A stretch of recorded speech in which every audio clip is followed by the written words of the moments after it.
Hey everyone, and welcome back for another deep dive. Today we're tackling a really interesting question. Yeah, Is remote work actually hurting junior developers? it's a big one for sure. Yeah, so those folks just starting out in tech, are they getting the short end of the stick with this whole remote thing? I mean, think about it. If Yeah. you're a new dev, maybe you're coming out of a boot camp or just graduated, Right. you're excited to jump in and learn, and suddenly the whole industry's gone remote. Right. So are they missing out on those crucial early career experiences? Yeah. I mean, it's a really valid concern, and I think it's something that a lot of people are thinking about, Right. especially junior developers themselves. Yeah, for sure. Well, to get started, let's acknowledge the elephant in the room. Go. Remote work has absolutely exploded in the tech industry. It really has. It's not just a trend anymore. It's kind of the new normal. Yeah, I mean, just look at the numbers from that Stack Overflow survey. Right. Back in 2021, a whopping 85% of developers were already working remotely, at least part-time. And get this, 43% were fully remote.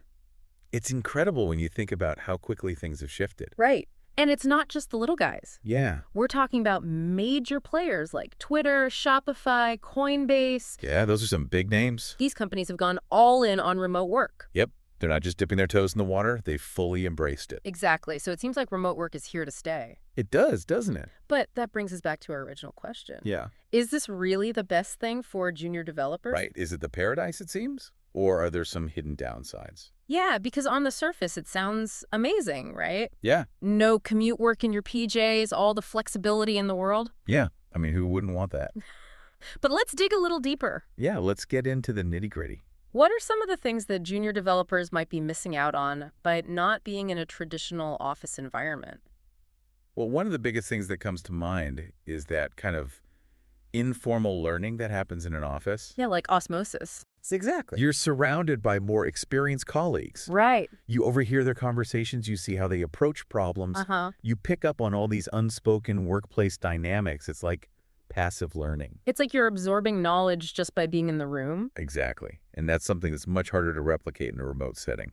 Yeah, it's true. You miss out on those hallway conversations, those serendipitous moments where you stumble upon something valuable. Exactly. And then there's the whole mentorship aspect. Mentorship, yeah, that's huge. In an office, you could easily walk over to a senior developer's desk Right. and ask a quick question, Totally. which could easily turn into a mini learning session. Yeah, like, hey, can you just look at this real quick? And then bam, 20 minutes later, you've learned a whole new concept. Right, exactly. But remotely, it's much harder to replicate that dynamic. It is, isn't it? Junior devs might hesitate to reach out, Oh, for sure. worried about interrupting or bothering someone, Right. and those spontaneous learning moments are lost. Yeah, I can definitely relate to that. Yeah. When I was starting out, I remember feeling a bit hesitant to ping someone on Slack for what I thought was a dumb question. Oh, yeah, totally been there.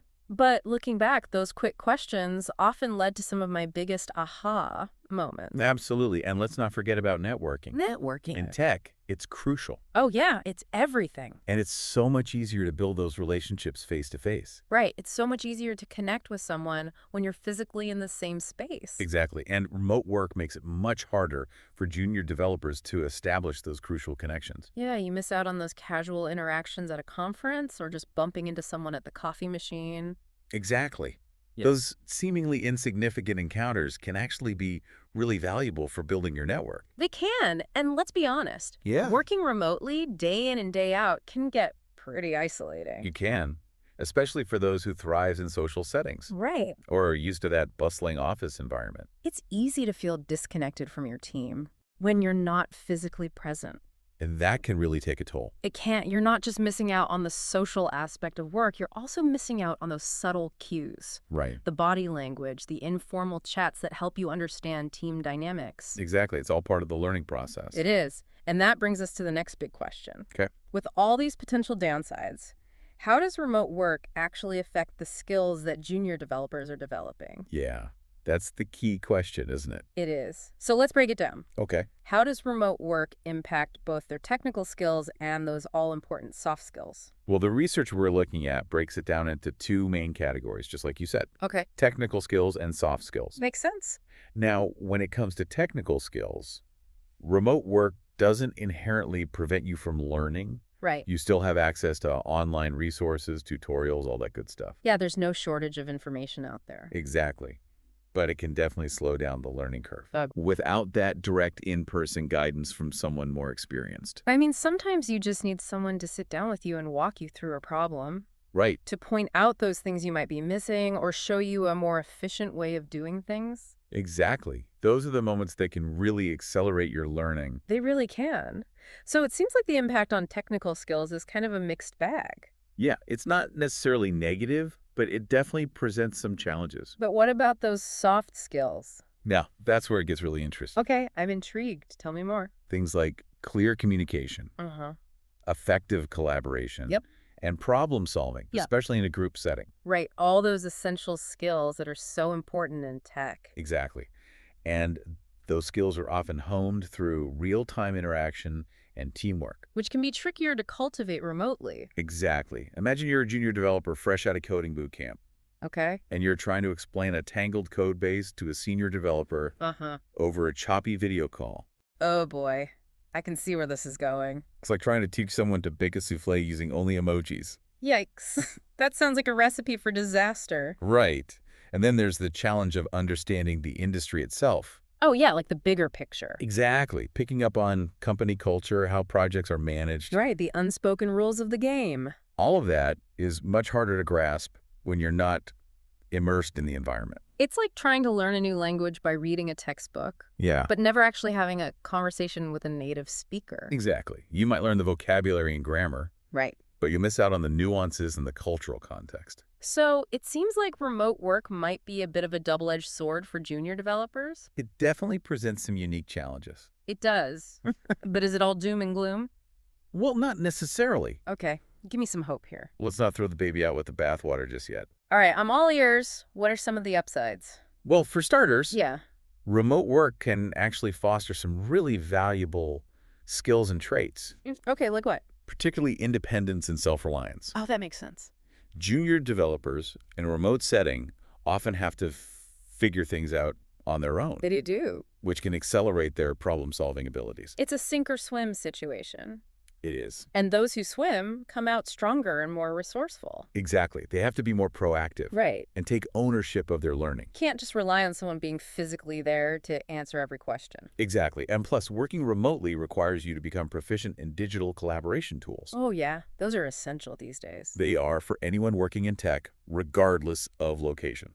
So that's a valuable skill set to develop. It is, think about project management platforms, communication tools, video conferencing software. Right. All those digital tools that are becoming the backbone of remote teams. Exactly. And remote work often comes with flexible schedules. Flexible schedules. Yeah, that's a big perk. It can be a huge advantage for junior developers who want to dedicate extra time to self-study, online courses, or personal projects to further their learning. It's all about time management It is. and using that flexibility to your advantage. Exactly. And then there's the global perspective. Global perspective. Remote work opens up opportunities to work with diverse teams from all over the world, Right. exposing you to different approaches, ideas, and ways of working. That kind of broad perspective can be incredibly valuable. It can as you progress in your career. So it seems like there's definitely a silver lining here. There is. Remote work might present some challenges, but it also comes with some pretty significant advantages. It does. But the big question is, how do we make this work? Yeah, how do we find that balance? Like, how do we maximize the benefits of remote work for junior developers while minimizing those potential pitfalls? That's where things get really interesting. Okay. I love it when you say that. I'm ready to dive deeper. Let's do it. What are some strategies for success? Well, the article highlights some insightful strategies, but it's crucial to understand that it's a two-way street. Meaning? Both companies and junior developers have a role to play. Got it. So it's not just one side's responsibility to make this work. Exactly. It's a shared effort. All right, so let's break it down. Okay. First up, what can companies do to better support their remote junior developers? What concrete steps can they take? Well, the article outlines some really practical strategies Okay, let's hear them. that any company, big or small, can implement. Perfect. One of the most impactful is establishing structured mentorship programs. Mentorship programs, okay. These programs intentionally pair junior developers with experienced mentors Makes sense. who can provide guidance, support, and regular check-ins. So it's like having a dedicated guide in this new and sometimes overwhelming remote landscape. Exactly. And it's great that they highlight a case study in the Oh, article yeah. about a junior developer named Sarah who thrived in a fully remote startup thanks to a robust mentorship program. Sarah's story, yeah, that was inspiring. It was a great example of how powerful mentorship can be, especially in a remote setting. Absolutely. And beyond one-on-one mentorship, what else can companies do? Well, they can also implement virtual pair programming sessions. Virtual pair programming. Yeah, these sessions allow junior and senior developers to collaborate on coding tasks in real time Oh, cool. using screen sharing tools. So it's like bringing back that over-the-shoulder learning experience. Exactly, even when everyone's miles apart. I like it. But it's not all about work. Right, gotta have some fun too. Exactly, to combat that sense of isolation and disconnection that can creep up with remote work. Yeah, for sure. Companies also need to prioritize regular team building activities. Team building. Okay. These can be virtual events, online games, casual coffee chats, or anything that fosters a sense of community and connection among team members. It's about creating those water cooler moments. Precisely, even if they're happening through a screen. Exactly. And what about onboarding? Onboarding is crucial, especially in a remote setting. Right, because you don't have that in-person experience to rely on. Exactly. Clearly outlining company culture, workflows, expectations, Yep. and communication channels from the very beginning is essential for setting up junior developers for success. It's about making them feel like they're part of the team. Exactly, even if they're not walking into a physical office on their first day. And finally, what about communication in general? Oh, communication is key. It is, isn't it? Companies need to cultivate a culture of open communication, Okay. create a safe space where junior developers feel comfortable asking questions, Right. seeking feedback, and raising concerns. Whether it's through a Slack message or a video call. Exactly. It's about making sure they feel heard and supported. I love it. So those are some great strategies for companies. They are, but we can't forget about the junior developers themselves. Right. They have a role to play too. They absolutely do. So what proactive steps can they take to make the most of remote work and ensure they're still learning and growing at the pace they need to? That's a great question, and there are actually several things junior developers can do to take ownership of their learning journey, Okay, let's hear them. even in a remote setting.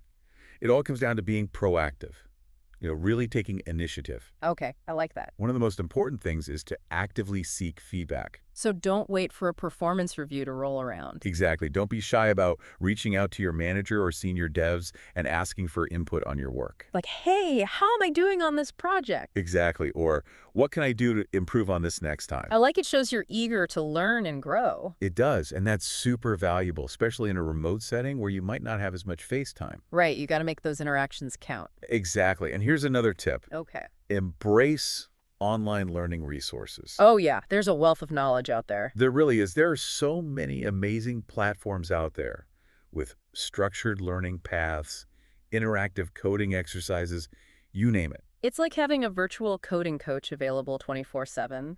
Exactly. And the article even mentioned one specifically, Algo Academy. Algo Academy, right? They offer some really cool features like AI-powered assistance. AI-powered assistance, that's pretty neat.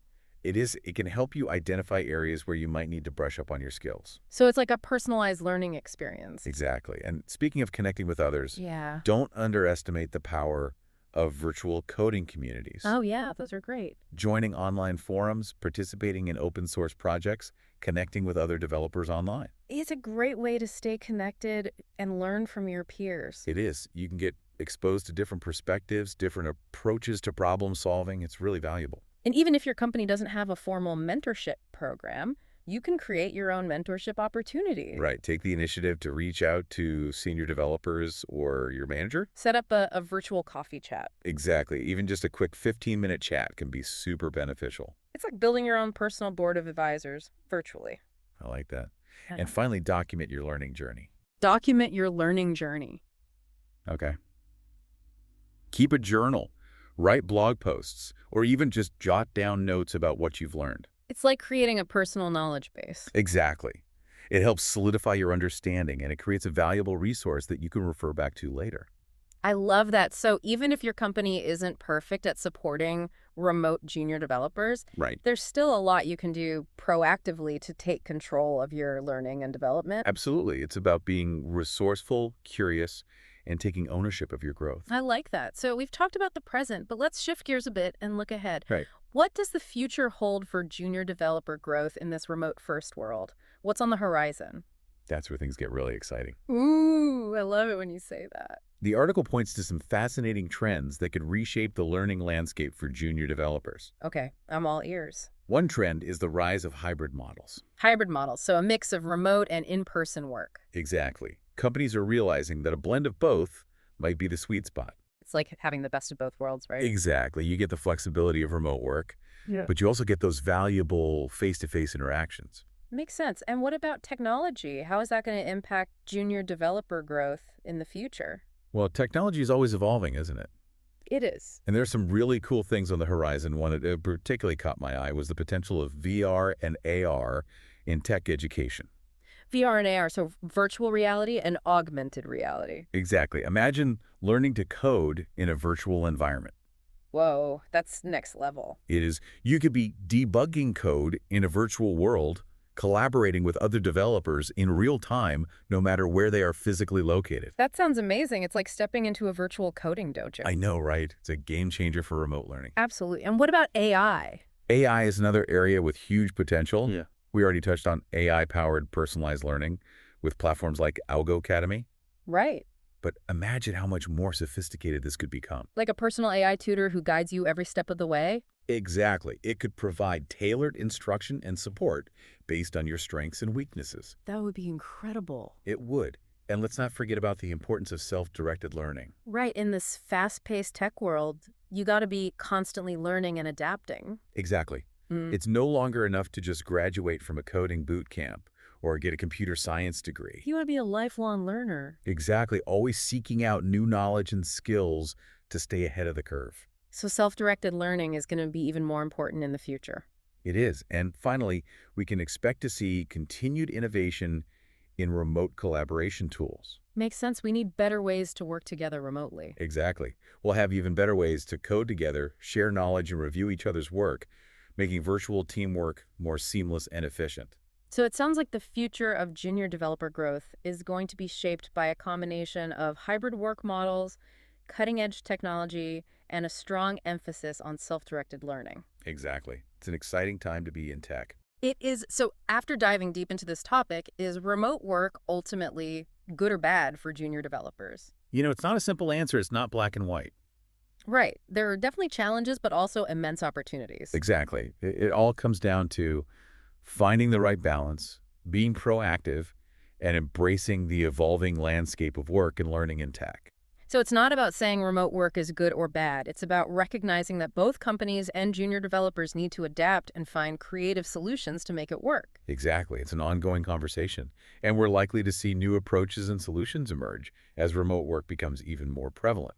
This is just the beginning of a very interesting journey. It is. And now we want to hear from you, our listener. yes. What do you think the ideal learning environment would look like for a junior developer in this remote-first world? What elements would you combine? What would make it truly amazing and set junior devs up for success? Head over to our social media and share your thoughts. We can't wait to hear your ideas. We're looking forward to it. And that wraps up our deep dive into the world of remote work and its impact on junior developers. Until next time, happy coding. You know, it's funny when you think about it. The whole idea of an ideal learning environment for developers, Yeah. it's changed so much. It really has, and it's just a few short years. I mean, remember that classic image? Oh, yeah. A bunch of devs all huddled around a whiteboard? Pizza boxes everywhere. Right. Brainstorming in some cramped room. That was the picture of tech learning back in the day. Exactly. But now, Yeah. ideal might mean something completely different. It might, like, what comes to mind for you? Well, I'm picturing a virtual world Okay. where you can just dive into a massive code base with Huh. other devs from all over, Oh, wow. making changes in real time, That would be no amazing. matter where you are physically. Yeah, totally breaks down geographical barriers. Exactly. Or maybe ideal means a Uh-huh. hyper-personalized learning platform Okay. that adapts to your pace, like Yeah. a custom-designed curriculum. So it's like having a personal tutor. Exactly, just for you. That would be pretty incredible. It would. And what about mentorship? Mentorship, yeah. Imagine having access to a whole network of mentors, Okay. each with their own expertise, Uh-huh. all available virtually whenever you need them. It'd be like having a dream team of mentors on call 247. Exactly. And here's a thought. Okay. What if some of those mentors weren't even human? What do you mean? AI-powered Oh, tools wow. that can analyze your code, Uh-huh. give you instant feedback, Yeah. even suggest resources tailored to your specific needs. So it's like having an AI mentor that never sleeps. Exactly. Yeah. And it can help you debug at 3:0 a.m. when you're pulling your hair out. That would be a game changer. Right. It's mind-blowing to think about how these innovations could shape the future of learning. Yeah, it's not just for junior developers either. Right. It's for everyone in tech. Lifelong learning just got a whole lot more interesting. It did. Yeah. So I guess the answer to our original question. You mean, is remote work good or bad for junior developers? Exactly. Well, It's not that simple, is it? it's not. It depends. On a lot of factors. Yeah, the company, the individual, the support systems they have in place. It's a complex issue, but at least we're having the conversation We are. and recognizing that both companies and junior devs need to adapt it. Absolutely. We're all in this together. We are, and who knows? Yeah. Maybe this whole shift to remote work Uh-huh. will actually lead to better, more innovative ways to learn and grow in tech. I think it has the potential to. I agree. So, on that note of cautious optimism, Yeah. we'll wrap up this deep dive. Okay. We hope this has given you a lot to think about. I think it has. And we encourage you to continue the conversation. Yes, please do. Share your thoughts on social media, connect with other developers. Uh-huh. Let's shape the future of tech education together. It's an exciting time to be part of it. It is. Thanks for joining us on this deep dive. Until next time, happy coding, everyone.